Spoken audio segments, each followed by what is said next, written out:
सम्मान्य हीरालाल कुशवाहा जी और बहादुर सिंह राजपूत जी दोनों के घर का हमारा 100 रुपये की राशि आई है। वो बिटिया के लाने आशीर्वाद जैसे कलाकारों को सुनी गाए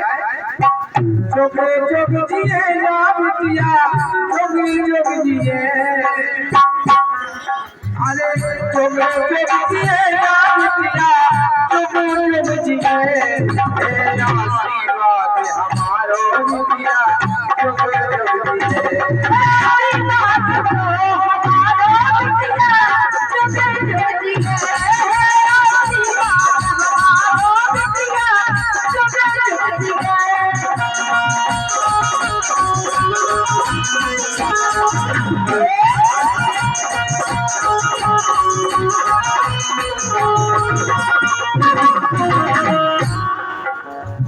कोई दुश्मन की कोई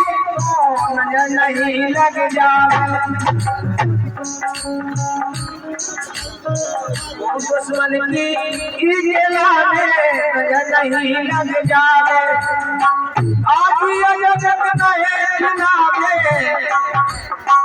आज जगत नए खिलावे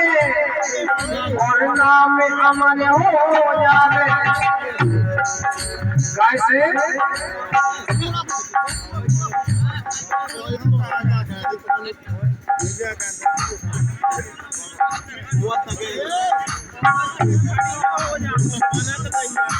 आशीर्वाद हमारो किया